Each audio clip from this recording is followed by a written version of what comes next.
ഈയിടെയായി ഏറെ വിമർശനത്തിന് വിധേയമായി കൊണ്ടിരിക്കുന്ന ഗ്രന്ഥമാണ് മനുസ്മൃതി. ഈയിടെ ഇല്ലല്ലോ, ഒരു 10-20 കൊല്ലം മുമ്പായിരുന്നു. 10-20 കൊല്ലം മുമ്പ് മനുസ്മൃതി കത്തിക്കലും ഒക്കെ ഉണ്ടായിരുന്നു. മനുസ്മൃതി കത്തിക്കാൻ കേരളത്തിൽ ആഹ്വാനം ചെയ്തത് ഈ ആലപ്പുഴയിൽ നിന്നാണ്. AR ഗൗരിയമ്മയായിരുന്നു.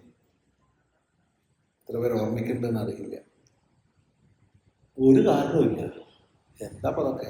അതാ വരണോ മനുസ്മൃതി പ്രകാശനം. പ്രസാധകന്മാർ പോലും വിചാരിച്ചിട്ടില്ല ഇത്രയ്ക്കധികം ബുക്ക് വിറ്റ് തീരുന്നു. പ്രീ പബ്ലിക്കേഷനിൽ 3000 പ്രതീക്ഷിച്ചവർക്ക് 16,000 ബുക്കാണ് വിറ്റുപോകാം.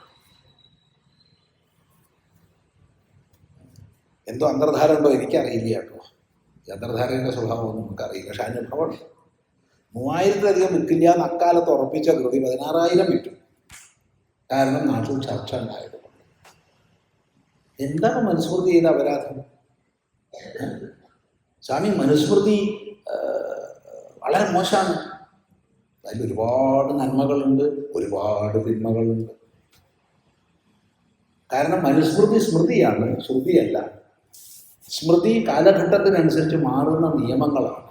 ഇപ്പം നമ്മുടെ സ്മൃതി ഏതാ? ഇപ്പം നമ്മുടെ സ്മൃതി ഇന്ത്യൻ കോൺസ്റ്റിറ്റ്യൂഷനാണ്.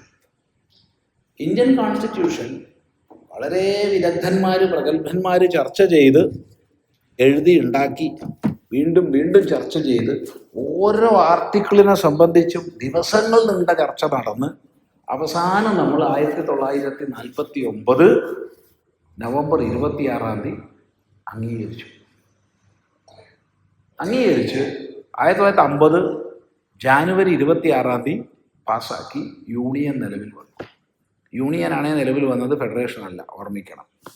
ഇന്നത്തെ രാഷ്ട്രീയക്കാർ പലരും പറയണത് കേട്ടിട്ടുണ്ട്, ഭാരതത്തിൻ്റെ ഫെഡറൽ സംവിധാനത്തെ തകർക്കുന്നു എന്നൊക്കെ. നമ്മുടെ ഭരണഘടന അനുസരിച്ച് നമുക്കൊരു ഫെഡറൽ സംവിധാനം ഇല്ല. നമ്മുടെ ഭരണഘടന യൂണിയൻ സംവിധാനമാണ്, ഫെഡറൽ സംവിധാനമുണ്ട്. യുണൈറ്റഡ് സ്റ്റേറ്റ്സ് ഓഫ് അമേരിക്കയിലുണ്ട്, യുണൈറ്റഡ് അറബ് എമിറേറ്റ്സിലുണ്ട്. അവിടെയൊക്കെ ഫെഡറലാണ്. നമ്മളത് ഫെഡറലല്ല. ശരി, ഏതായാലും അതിനുശേഷം ഇന്ന് വരെ 100 ചില്ലാൻ അമെൻമെന്റ് വന്നു. വെറും 76 കൊല്ലായിട്ടേ ഉള്ളൂ. അപ്പോഴത്തേക്ക് തന്നെ എത്ര അമെൻമെന്റ് വന്നു? അപ്പോൾ ആയിരക്കണക്കിന് കൊല്ലം മുമ്പുള്ള ഒരു നിയമഗ്രന്ഥത്തിൽ ഒരുപാട് അംശങ്ങൾ സ്വീകരിക്കപ്പെടാതെ കിടക്കില്ലേ? ഇല്ല, അത് ഉറപ്പല്ലേ? നിയമഗ്രന്ഥമല്ലേ അത്? അപ്പൊ അതിനെ നിന്ദിക്കുന്നവർ മൂഢന്മാർ എന്നല്ലാണ്ട് എന്ത് പറയാൻ? അവരോടൊന്ന് ചോദിക്കട്ടെ, 1000 കൊല്ലങ്ങൾക്ക് മുമ്പുള്ള ഒരു കൃതി, നിയമം, അതിൻ്റെ ഒരു 30% പ്രായോഗികമായിട്ടുണ്ടെങ്കിൽ നിങ്ങൾക്കൊന്ന് ബഹുമാനിച്ചൂടെ? 30% അല്ല, ഒരു 60-70% പ്രായോഗിക. എന്നല്ല, ചില വിഷയത്തിലൊക്കെ മനുസ്മൃതി ഇന്നും നല്ലതാണെന്ന് എൻ്റെ അഭിപ്രായം. ചില വിഷയത്തിലൊക്കെ. ഇപ്പം ചെറിയ ഉദാഹരണം പറയാം.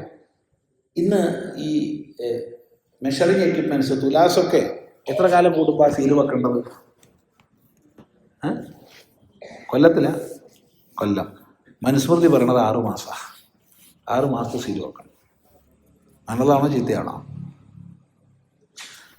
നമ്മളിന്ന് സർവേ കല്ല് കുഴിച്ചിട്ടുണ്ട് പറമ്പിലൂടെ അളന്നിട്ടൊക്കെ. കയ്യൂക്കുള്ളവർ കുറച്ച് നീക്കി വെക്കാനൊക്കെ കഴിയും. പക്ഷെ മനുസ്മൃതി പറയണത് സർവേ കല്ല് വെച്ചാൽ പോരാ.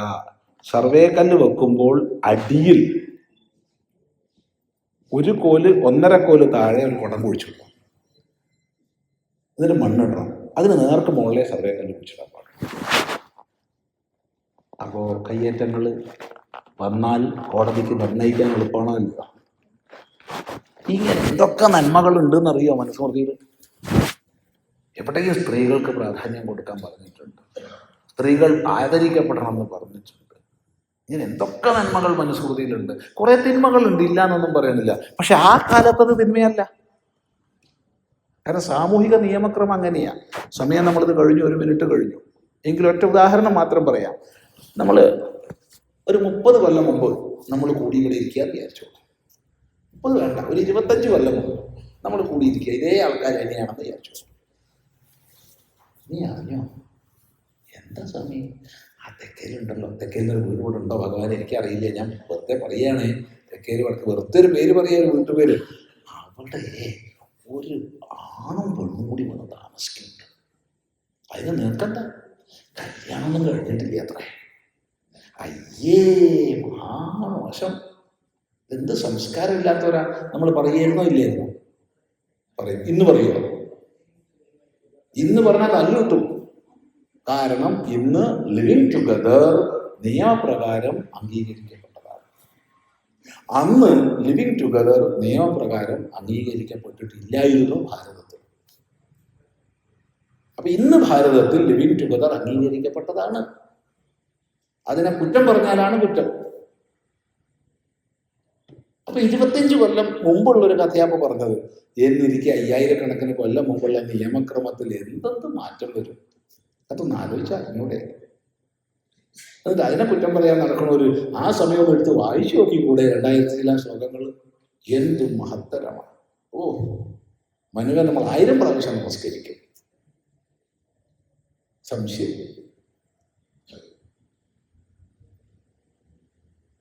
ഇതിനെ വിമർശിക്കാൻ നാട്ടിലുള്ളവര് ഖുറാനെ ഒന്ന് വിമർശിക്കുക, മുണ്ടുവോ? പഴയ നിയമത്തെ ഒന്ന് വിമർശിക്കുക, മുണ്ടുവോ? മിണ്ടിയ വിവരം അറിയും. ആ, അത് തന്നെ. ഇത് ഹിന്ദുവിൻ്റെ ഒരു പൊതു മൈതാനായതുകൊണ്ട് ആർക്കും എന്തും പറയാം. അതാ സത്യം. ഹദീസുകളൊക്കെ ഒന്ന് എടുത്ത് വായിച്ചു നോക്കാൻ പറയാം. അത്രയും മറുപടി. അതുകൊണ്ട് കാലങ്ങൾക്ക് മുമ്പുള്ള ഏത് നിയമത്തിലും ദോഷം ഉണ്ടാവും. അത് ഹിന്ദു ആയാലും ക്രിസ്ത്യാനി ആയാലും മുസൽമാനായാലും ഒക്കെ ദോഷം ഉണ്ടാവും. കാരണം നിയമങ്ങൾ കാലത്തിനനുസരിച്ച് മാറുന്നതാണ്. ഇത് മാത്രം മനസ്സിലാക്കിയാൽ മതി.